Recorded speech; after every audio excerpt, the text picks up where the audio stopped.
بالعالمین والصلاة والسلام على رسوله الكريم وعلى آله وأصحابه أجمعين. أعوذ بالله من الشيطان الرجيم. بسم الله الرحمن الرحيم. خذ من أموالهم صدقة تطهرهم وتزكيهم بها وصل عليهم ان صلاتك سكن لهم والله سميع عليم. وقال الله تبارك وتعالى انما الصدقات للفقراء والمساكين والعاملين عليها والمؤلفة قلوبهم وفي الرقاب والغارمين وفي سبيل الله وابن السبيل فریضۃ من اللہ واللہ علیم حکیم. یہ سورہ توبہ کی ہی دو آیتیں ہیں. پہلی آیت 60 نمبر کی ہے اور دوسری 103 نمبر کی ہے. صدقات یعنی زکوٰۃ تقسیم کرنے میں ان کو ملنا چاہیے جو ضرورت مند ہیں، مفلس اور محتاج ہیں، اور جو لوگ زکوٰۃ کی تقسیم میں لگنے والے کارکن ہیں، اور جن لوگوں کے دل میں الفت ڈالنا ضروری ہے اور گردن چھڑانے میں اور قرض داروں کو قرض سے خلاصی میں اور اللہ کے راستے میں اور مسافروں کو بھی دینا چاہیے. یہ فریضہ ہے اللہ کی طرف سے، یہ حق مقرر کردہ ہے. اللہ تعالیٰ بہت زیادہ جاننے والا، حکمت والا ہے. اے نبی صلی اللہ علیہ وسلم، آپ ان کے لائے ہوئے مال میں سے صدقات کو قبول فرمائیں، تب آپ انہیں پاک صاف کر سکو گے، اور ان کے لیے دعا کرو، بے شک آپ کی دعا ان کے حق میں تسلی کا سبب بنے گی. اللہ تعالیٰ تو سب کچھ سنتا اور سب کچھ جانتا ہے. آج خطبہ جمعہ میں زکوٰۃ کے سلسلے میں کچھ ضروری باتیں عرض کرنی ہیں. اصل میں زکوٰۃ اسلام کا ایک بنیادی رکن ہے، یعنی کوئی اختیاری عمل نہیں ہے، یہ لازمی رکن ہے اسلام کا. اور نماز کے ساتھ میں تقریباً 82 جگہ پر اس کا تذکرہ آیا ہوا ہے قرآن مجید. نماز قائم کرو، زکوٰۃ ادا کرو، یعنی حکم کی شکل میں بھی ہے. نماز قائم کرو اور زکوٰۃ ادا کرو، یہ حکم کی شکل میں. اور کچھ جگہوں پر ایمان والوں کی، مومنوں کی، مسلمانوں کی، اللہ کے نیک بندوں کی صفت کے طور پر بھی پیش کیا ہے. اللہ کے خاص بندے وہ ہوتے ہیں، جو سورہ بقرہ اٹھائیں گے آپ شروعات میں، کہ اللہ کے نیک بندے، متقی پرہیزگار بندے وہ ہیں یؤمنون بالغیب، غیب پر ایمان رکھتے ہیں، یقیمون الصلاۃ، نماز قائم کرتے ہیں، ومما رزقناہم ینفقون، اور ہم نے جو انہیں رزق دیا ہے اس میں سے خرچ کرتے رہتے ہیں. تو کل ملا کر بات یہ ہے کہ اسلام کا ایک اہم رکن ہے زکوٰۃ. دوسرا، زکوٰۃ کے سلسلے میں ایسا نہیں ہے کہ صرف رمضان میں یہ بات ہونی چاہیے. یہ ایک سب سے بڑی اصل میں غلط فہمی ہے، اس کو اصل دور کرنا چاہیے. بیان کرنے والے بھی رمضان میں ہی بیان کرتے ہیں، حالانکہ ایسا نہیں ہے. زکوٰۃ کی ادائیگی کے سلسلے میں وہ مال نصاب کی بقدر کو پہنچا ہوا ہونا، یعنی تقریباً 87.5 یعنی 87.5 گرام اگر سونا اور 612 گرام اگر چاندی، اس سے زائد اگر کوئی چیز ہے، سال بھر گزر گیا تو اس کے سال بھر گزر گیا اور اس مقدار سے زیادہ ہے، قرض بھی نہیں ہے، تو وہ چیز پر سال گزرنے کے بعد 2.5% زکوٰۃ ادا کرنا اللہ کا فریضہ سمجھتے ہوئے، جن کو دے رہے ہیں ان کا حق سمجھتے ہوئے، اپنا احسان نہیں، ان کا حق سمجھتے ہوئے واجب، فرض اور ضروری ہے۔ تو اگر کسی کا مال کا مالک بن گیا یہ اتنی مقدار کا، جون میں اگر وہ بن گیا ہے یا اسلامی مہینے کے اعتبار سے ربیع الاول کے مہینے میں مالک ہوا ہے، تو اب اگلا ربیع الاول جیسے آئے اس پر زکوٰۃ واجب ہو گئی ہے، اب اس کو رمضان تک ویٹ نہیں کرنا ہے۔ اگر خدا نخواستہ رمضان تک ویٹ کیا اور اس سے پہلے موت ہو گئی تو زکوٰۃ ادا نہ کرنے والا گنہگار بول کے اللہ کے پاس کھڑا کیا جائے گا۔ تو جب سال، حولان حول کی ایک ٹرمینولوجی ہے شریعت میں، ایک سال کا اس پر گزر جانا۔ اب کبھی ایسا ہوتا ہے کہ وہ مقدار کم زیادہ ہوتے ہوئے سال کے شروع میں اور سال جب ختم ہو رہا ہے وہ دو ٹائم میں سیم اماؤنٹ رہی ہے، تو اب اس کو زکوٰۃ ادا کرنا ہے 2.5%۔ تو سب سے اہم پہلی چیز تو ذہن میں سے یہ نکالنا ہے کہ زکوٰۃ صرف رمضان میں نکالنا چاہیے، ایسا نہیں ہے۔ یہ سب سے پہلی چیز ہے۔ بہت سارے ضرورت مند لوگ رہتے ہیں بیچارے، ان کی ضرورت رمضان سے پہلے ہوتی ہے اور ہم روکے ہوئے رہتے ہیں رمضان میں دیں گے، اور وہ ضرورت کسی حرام طریقے سے پورا کرتا ہے پھر وہ بندہ، سود لے کر کے، لون نکال کر کے، پتہ نہیں کیا۔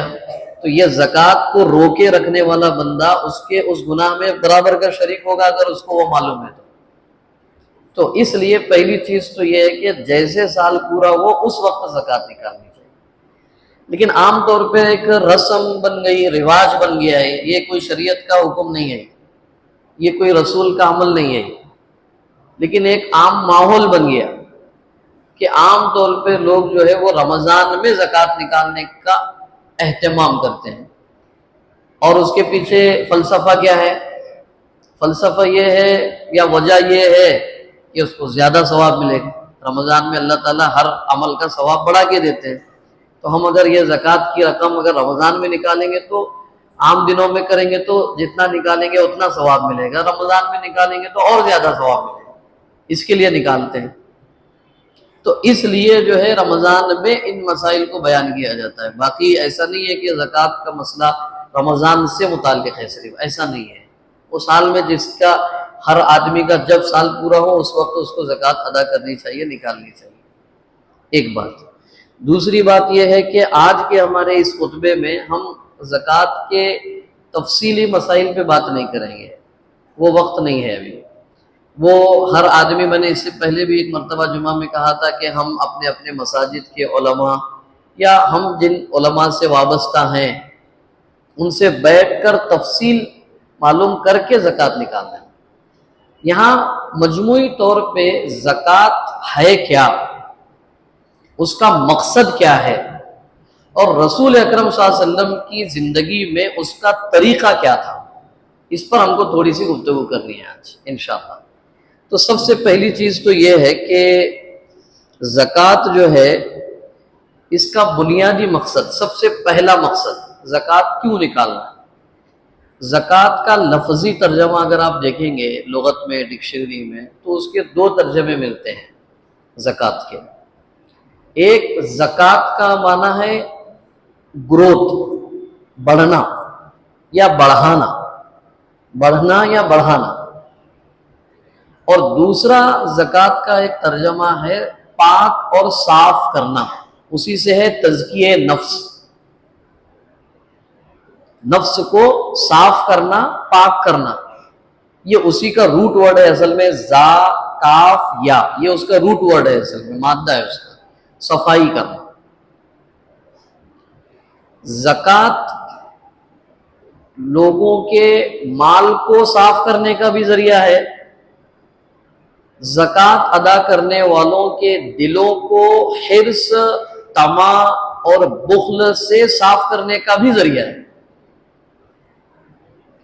دوسری طرف زکوٰۃ اگر پراپر اگر نکالی جائے ایز پر اسلامک لا، اسلامی قانون اور اسلامی احکام کے مطابق اگر صحیح طور پر، اور تمام وہ لوگ جن پر زکوٰۃ واجب اور فرض ہے وہ سب لوگ اسلام کے بتائے ہوئے طریقے پر اگر زکوٰۃ نکالیں گے تو بڑھوتری کس طرح ہوگی؟ اس کا ایک سرکولیشن ہوگا، سرکولیشن آف منی.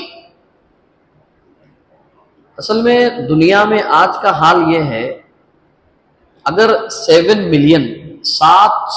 کروڑ لوگ اگر دنیا میں ہیں ٹوٹل پاپولیشن، تو تقریباً اس کے 300 کروڑ لوگ ایسے ہیں آج بھی ورلڈ لیول پر جو غربت کی سطح سے نیچے زندگی گزار رہے ہیں. آج بھی غربت کو ختم کرنے اور پاورٹی کو ختم کرنے کے لیے سوشلزم ایک سسٹم چلا تھا، وہ چلا اصل میں کیپٹلزم کے خلاف، کہ مالک اور مزدور دونوں برابر ہے، حق میں دونوں برابر ہے. لیبر جو طبقہ ہے اور کیا کہتے ہیں جو مالک لوگ ہیں وہ دونوں برابر ہے. سوشلزم نہیں چلا ہوا. قرآن مجید نے اور اسلام نے زکوٰۃ کے نظام کے ذریعے سے یہ غربت کے علاج اور مالدار اور غربت غریبوں کے درمیان کے فرق کو کم کرنے کا ایک پلان اور ایک منصوبہ دیا ہے. اصل میں زکوٰۃ جو ہے نا عالمی پیمانے پر غربت کو ختم کرنے کا ایک سبب اور ذریعہ ہے. لیکن چونکہ اس پر پراپر کام نہیں ہو رہا ہے، صحیح طور پر زکوٰۃ نکالی نہیں جا رہی ہے. پہلے تو نکالی ہی نہیں جا رہی ہے، پہلی بات. دوسرا نکالی جا رہی ہے تو وہ اپنے من مانی نکالی جا رہی ہے. ہم نکالے کیا ہے، ابھی ہمارے ساتھی بتا رہے تھے، اب ہمارے پاس 100 کروڑ روپے کی زمین ہے، کسی بندے کے پاس زمین ہے، وہ ضرورت سے زائد ہے، ہماری ضرورت میں استعمال نہیں ہے اس کا، تو وہ ضرورت سے زائد ہے کا مطلب یہ ہے کہ وہ مال تجارت ہے، وہ کیپٹل ہے وہ. اور کیپٹل کی اس وقت کی مارکیٹ ویلیویشن نکال کر کے اس کا 2.5% زکوٰۃ نکالنی ہے. تو عام طور پہ ہم لوگ ایسے سمجھتے ہیں اب وہ جو زمین ہے، پیسہ کہاں ہے میرے پاس، تو کیسے نکالوں میں زکوٰۃ؟ تو شریعت اس کا حکم یہ دے رہی ہے کہ اگر 100 کروڑ کی اگر زمین ہے اور مثال کے طور پہ اگر اس میں اگر 20 لاکھ روپیہ اگر زکوٰۃ نکل رہی ہے تو اتنی زمین فروخت کر کے زکوٰۃ نکالو تاکہ تمہاری بقیہ زمین حفاظت میں رہے اور اللہ کی رضامندی کا سبب اور ذریعہ بنے. تو مطلب یہ ایک مثال ہے، ایسی اور بہت ساری مثالیں ہیں. تو پراپر زکوٰۃ نہ نکالنے کی وجہ سے مانگنے والے مانگتے رہ رہے، دینے والے دیتے رہ رہے. سال ہو گیا اور رسول اکرم صلی اللہ علیہ وسلم کا زمانہ ایسا تھا، حضرت ابو بکر صدیق رضی اللہ عنہ نے زکوٰۃ کی اہمیت کی بات کر رہے ہیں، جب بہت سارے مسائل تھے، رسول اکرم صلی اللہ علیہ وسلم کی وفات ہو گئی تو 3-4 فتنے بہت زیادہ خطرناک تھے. ایک تو یہ تھے کہ لوگوں نے اپنے نبی ہونے کا دعویٰ کر لیا، جھوٹے نبی، یہ ایک بہت بڑا فتنہ تھا. کچھ لوگ ایسے تھے جنہوں نے کہا کہ ہم اسلام میں اب رہیں گے ہی نہیں، نعوذ باللہ. نبی تھے تو اسلام باقی تھا، اب نبی نہیں تو اسلام بھی نہیں، جب اسلام نہیں تو ہم اسلام کے ماننے والے نہیں، مرتد ہو گئے. انہی 2 لوگوں میں ایک تیسرا طبقہ یہ تھا، وہ کہہ رہا تھا کہ ہم مسلمان رہیں گے، نماز ادا کریں گے، روزے رکھیں گے، حج کریں گے، کلمہ پڑھیں گے، شرک نہیں کریں گے، لیکن زکوٰۃ نہیں دیں گے. مانعین زکات، زکات نہیں دیں گے. تو حضرت ابو بکر صدیق رضی اللہ عنہ نے کچھ لوگوں کو وہ نبوت کا دعویٰ کرنے والے جھوٹا، ان کے لیے، ان کو سمجھانے کے لیے، یا ان سے پھر نہ سمجھے تو پھر جنگ کرنے کے لیے، جو لوگ اسلام سے پھر گئے ان کو پھر سے اسلام کی طرف متوجہ کرنے کے لیے بھیجے. اور جو کچھ بچے کچھ لوگ تھے کہا کہ چلو اب یہ جو زکوٰۃ جو انکار کر رہے لوگ ان سے جا کے بات کرتے ہیں. یہ معاملہ اتنا کرٹیکل تھا اس وقت. رسول اکرم صلی اللہ علیہ وسلم کی ابھی ابھی وفات ہوئی. وہ اسامہ ابن زید رضی اللہ عنہ کے 700 کے لشکر کو روانہ کر دیا آپ نے. یہ 2 لشکر ادھر روانہ ہو گئے. حضرت عمر رضی اللہ تعالیٰ عنہ جیسی شخصیت اس بات پر ان کا کہنا یہ تھا کہ ابھی یہ جو زکوٰۃ جو ادا کرنے سے انکار کر رہے ہیں، ابھی ان سے ہم کو جو ہے الجھنا نہیں چاہیے، ابھی ان سے لڑنا نہیں چاہیے، ابھی ان سے ہم کو یعنی تعرض نہیں کرنا چاہیے. وہ نماز پڑھ رہے ہیں، روزہ رکھ رہے ہیں، باقی سب احکامات کو مان رہے ہیں. وہ زکوٰۃ کے معاملے میں اگر تھوڑا بہت آگے پیچھے کر رہے ہیں تو ہم تھوڑا رک کر کے ان کو ہم سمجھاتے ہیں. حضرت ابو بکر رضی اللہ عنہ نے فرمایا، اس وقت آپ نے فرمایا تھا، حضرت عمر کے سینے پہ ہاتھ رکھے، یا عمر انت جبار فی الجاہلیہ و فخار فی الاسلام. عمر جاہلیت میں بہت بڑے سورما بنے پھرتے تھے، بہت بڑے بہادر بنے پھرتے تھے، اسلام نے تمہیں بزدل بنا دیا. سن لو، ابو بکر کی تلوار اس کا فیصلہ کرے گی جو نماز اور زکوٰۃ میں فرق کرتا ہے. کہتا ہے کہ نماز ادا کرے گا اور زکوٰۃ نہیں دے گا، اس کا فیصلہ ابو بکر کی تلوار کرے گی. اور اتنی بات نہیں، وہ لوگ زکوٰۃ نہ دینے کی بات تو بہت دور کی ہو گئی. اگر وہ جانوروں کی زکوٰۃ نکلتی تھی، اونٹوں پہ، گھوڑوں پہ، بکریوں پہ، تو وہ اگر ایک اونٹ کا بچہ اگر زکوٰۃ میں بنتا تھا، 5 اونٹ پر اگر ایک اونٹ کا بچہ زکوٰۃ میں نکلتا تھا، اور رسول کے زمانے میں وہ لوگ اس بچے کو کے گلے میں رسی باندھ کے وہ رسی کے ساتھ میں لے کر آتے تھے. آج اگر کہتے ہیں ابو بکر کے زمانے میں کہ اونٹ تو دیں گے زکوٰۃ میں، وہ اونٹ کا بچہ، لیکن وہ اونٹ کے گلے میں جو رسی تھی وہ ہم نہیں دیں گے، تو جو رسی بھی نہیں دے گا اس سے بھی ابو بکر جہاد کرے گا. اینقص الدین و انحی، ابو بکر زندہ ہو اور ابو بکر کے نبی کے دین میں کمی بیشی ہو، یہ ہو نہیں سکتا ہے. تو یہ جو استقامت تھی، اصل میں اس وقت لوگوں کو نہیں سمجھ میں آیا کہ اتنا زیادہ یعنی کیا کہتے ہیں مضبوط آپ نے فیصلہ اور رویہ کیوں اختیار کیا. جب جا کے حضرت عثمان رضی اللہ عنہ کے زمانے میں، اور کچھ احباب کہتے ہیں حضرت عمر بن عبد العزیز رحمت اللہ علیہ کے دور میں وہ وقت آیا کہ لوگ زکوٰۃ نکال کر کے بیت المال میں جمع کرتے ہیں، اور کچھ لوگ اگر انفرادی جا کر کے دیکھ رہے ہیں تو ان کو ڈھونڈنے سے پورے شہر میں ایک بندہ زکوٰۃ کے لینے والا نہیں ملتا تھا. اس کے پاس بھائی زکوٰۃ لے لو میری، یہ مجھ پر زکوٰۃ واجب ہو گئی ہے. تو وہ کہتا تھا مجھ پر بھی زکوٰۃ واجب ہے، آپ بتائیے کوئی آدمی ہے جس کو ہم جا کے دونوں زکوٰۃ دیں. یہ تھا سرکولیشن آف منی، یہ تھا غربت کا علاج. اور آج کا دور ایسا ہے کہ وہ مانگنے والے مانگی جا رہے ہیں، ہم دینے والے دیتے ہی چلے جا رہے ہیں. وجہ یہ ہے کہ ہم دینے والے صحیح سے دے نہیں رہے ہیں، یا دے رہے ہیں تو اس کو پراپر طریقے سے نہیں دے رہے.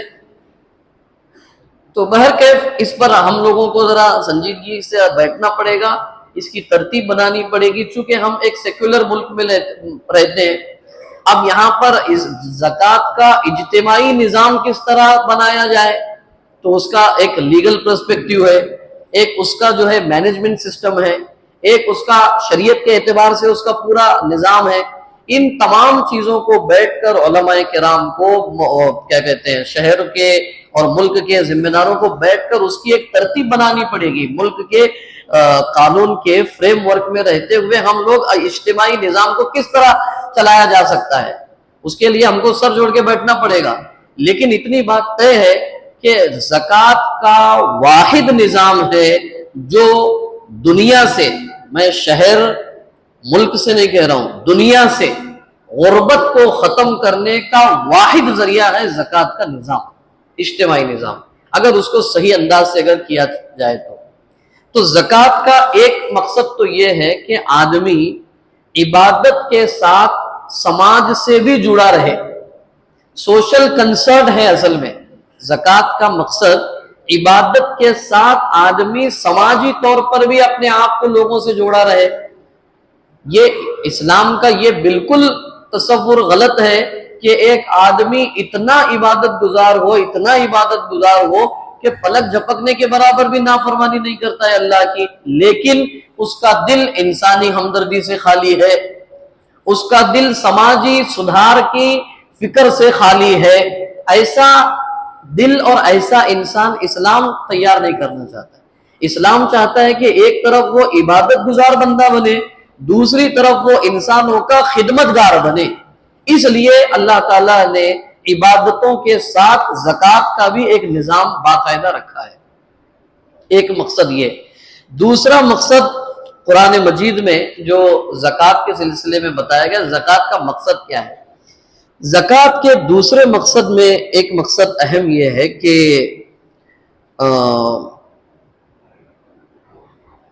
غریبی کو جڑ سے ختم کیا جائے. اصل میں یہ جو غریبی اور امیری کا جو فرق ہے، میں نے آج کہا نا ابھی آپ سے، پوری دنیا کا جو ایسا نہیں ہے کہ کمائی کم ہو رہی ہے اور اکنامیکل گروتھ جو ہے سست پڑ گئی ہے، ایسا نہیں ہے. اصل میں غربت کی وجہ لیک آف گڈس نہیں ہے، اصل میں سامان کی کمی نہیں ہے. اصل میں غربت کی وجہ اصل میں لیک آف فیلنگ ہے. اصل میں انسانی ہمدردی کا نہ ہونا، انسانی ہمدردی کے جذبے کا ختم ہونا اور اپنے اندر سیلفشنس پیدا ہونا، خود غرضی پیدا ہونا، یہ وجہ ہے اصل میں غربت کی.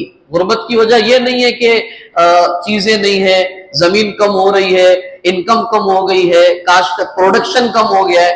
پروڈکشن پہلے سے بہت زیادہ بڑھ گیا ہے دنیا میں، لیکن پروڈکشن بڑھ گیا، فیلنگ ختم ہو گئی ہے اصل میں.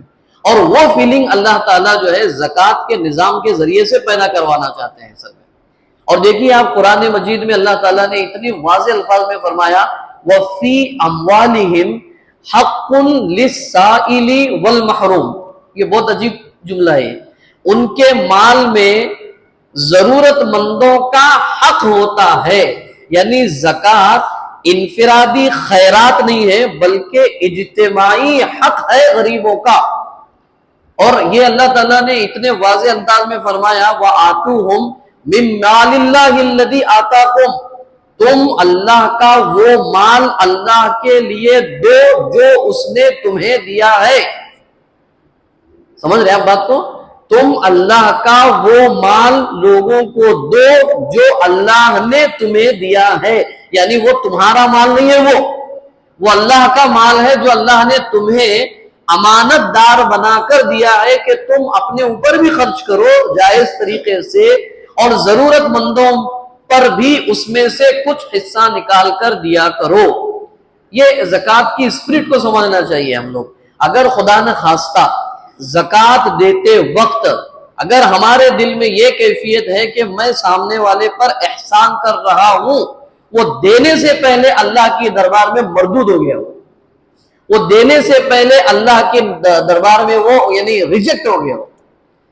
اسی لیے زکوٰۃ کے ادا کرنے میں جب ہم کسی کو زکوٰۃ دیتے ہیں تو اس کو زکوٰۃ بول کر دینا یہ بھی ضروری نہیں ہے.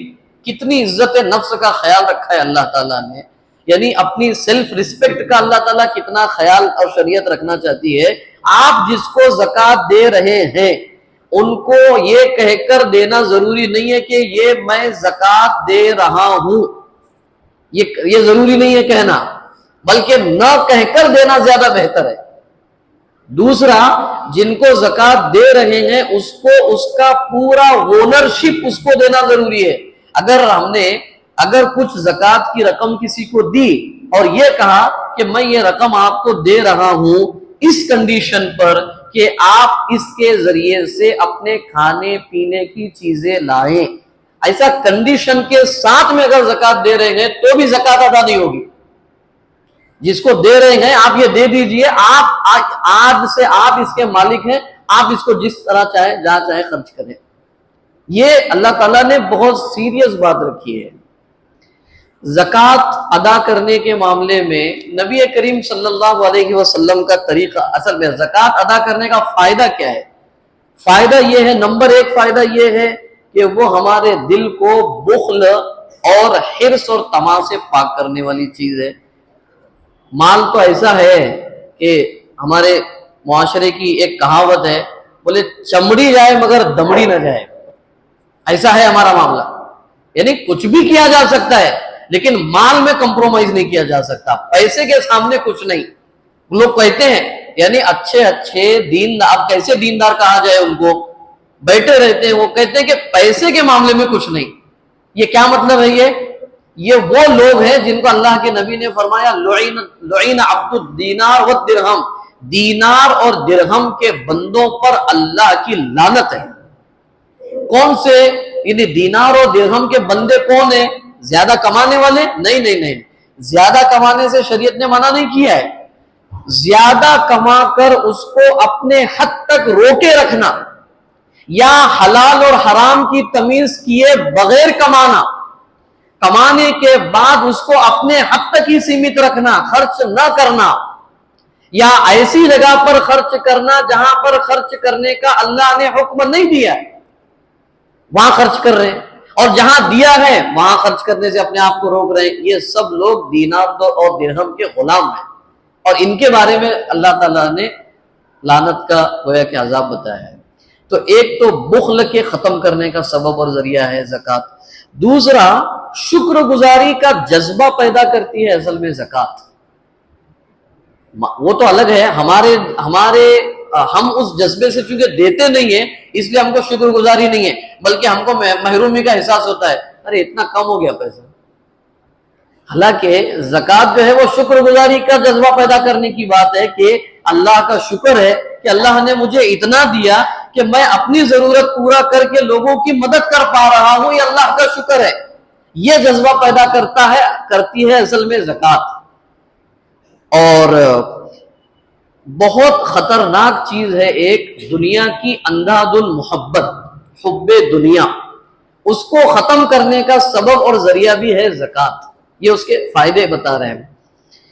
اور غریبوں اور مالداروں کے درمیان میں جو حسد کا رشتہ پیدا ہوتا ہے، مالدار ہوتا جاتا ہے، غریب ہوتا جا رہا ہے۔ آج کے دور میں یہ چوری، ڈاکہ زنی، یہ آن لائن، یہ جو سائبر کرائم میں جو فراڈ جو ہو رہے ہیں نا، وہ دیکھ رہے ہیں کہ کچھ لوگ مالدار ہوتے چلے جا رہے ہیں، اور ہم جو ہے غریب سے غریب ہوتے چلے جا رہے ہیں۔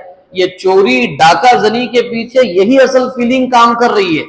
اللہ تعالیٰ جو ہے ہم کو صحیح سمجھ کی توفیق دے۔ ہماری حکومتوں کو اس معاملے میں بھی سوچنا چاہیے کہ غربت اور امیری کا ریشو جب تک کم نہ کیا جائے گا، معاشرے اور سماج اور سوسائٹی کو کرائم فری اسٹیٹ ہم بنا نہیں سکتے۔ اصل میں وہ بس کچھ لوگ مال سے مالدار ہوتے چلے جا رہے ہیں، غریب سے غریب ہوتے چلے جا رہے ہیں۔ زکوٰۃ کے ذریعے سے اللہ تعالیٰ چاہتے ہیں کہ یہ فیلنگ ختم ہو جائے، حسد کی فیلنگ ختم ہو جائے، اصل میں ایک دوسرے کو کیا کہتے ہیں وہ جلن اور حسد کی نظر سے دیکھنے والے لوگ کم ہو جائے۔ وہ کب کم ہوں گے؟ جب منی جو ہے سرکولیشن برابر ہو جائے گا اصل میں، اور وہ سرکولیشن اس وقت برابر ہو سکتا ہے جب لوگ جو ہے اپنی زکوٰۃ صحیح طور پہ نکالنے والے بن جائیں۔ دیکھیے لوگ بھی خرچ کرتے ہیں، ہم کو لگتا ہے کہ یہ جو ملٹی نیشنل کمپنیز جو ہوتی ہے ان کا CSR ہوتا ہے، یعنی کارپوریٹ جو سوشل رسپانسبلٹی جو ہوتی ہے ان کی، وہ لوگ کچھ بہت سارا نکالتے ہیں۔ ابھی چل رہا ہے نا الیکٹور بانڈ، پتہ نہیں کیا چل رہا ہے، الیکٹور بانڈ چل رہا ہے، کون کتنا دیا کون کتنا دیا، کیا سب چل رہا ہے ابھی پورے اس میں، تو وہ لوگ بھی چندہ دیتے ہیں۔ لیکن زکوٰۃ میں اور اس میں فرق یہ ہے، نمبر ایک، ان کی خیرات میں شریعت کی طرف اور ان کے دین کی طرف سے کوئی قانون اور حد بندی نہیں، ایک۔ دوسرا، جو چیز وہ دے رہے ہیں اس کے پیچھے کوئی ثواب کی نیت نہیں ہے، کوئی انسانی ہمدردی کی نہیں ہے۔ ان کو دیں گے تو یہ ہم کو ہمارے دھندے میں ساتھ دیں گے، ان کو ہم ٹیکس دیں گے تو وہ ہم کو لائسنس ایشو کریں گے۔ وہاں پر انسانی فیلنگ کچھ نہیں ہے، وہاں پہ انسانی ہمدردی کا کوئی جذبہ ہی نہیں ہے وہاں پہ تو۔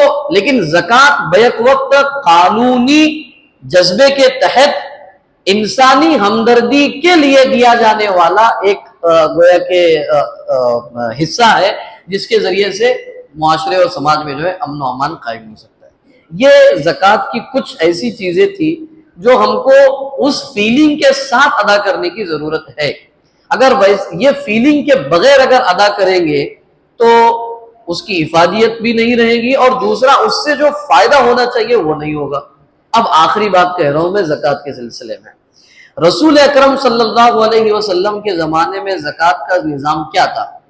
ایک جملے میں ہے زکوٰۃ کا کلیکٹیو سسٹم تھا، زکوٰۃ کا اجتماعی نظام تھا.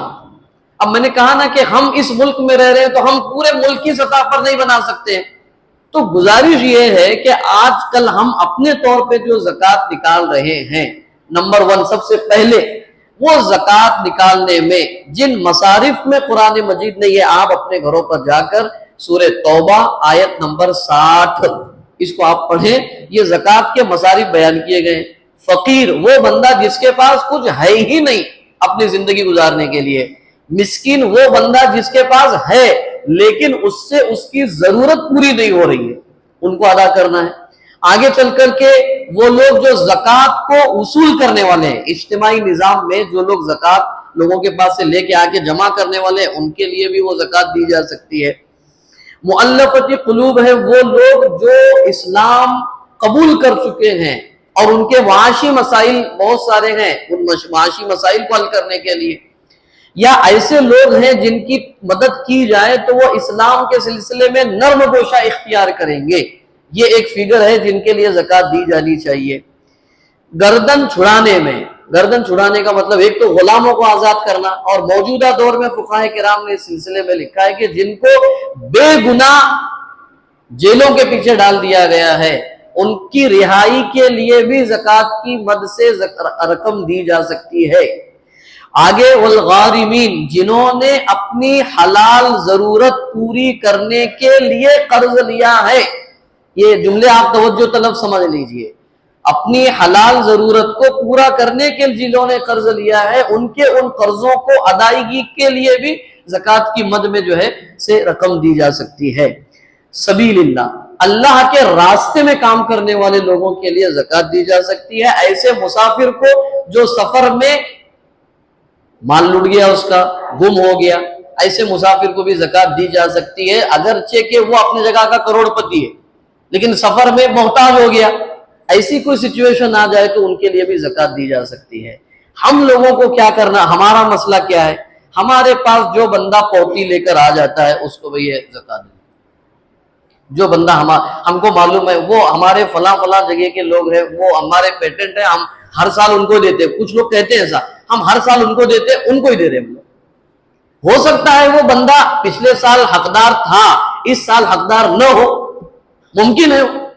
تو ہمیں پوری تحقیق کے ساتھ دینی چاہیے. ایک مسئلہ. دوسری بات یہ ہے زکوٰۃ کی ادائیگی میں فرسٹ پرائیورٹی اپنے رشتہ دار ہیں. حالانکہ رسول اللہ صلی اللہ علیہ وسلم نے فرمایا تمہارے اپنے رشتہ داروں پر صدقہ کرنا دوہرا اجر رکھتا ہے. ایک صدقہ دینا، مدد کرنا، اور دوسرا رشتہ داری کو جوڑنا. یہ 2 فائدے ہیں، 2 اجر ہیں.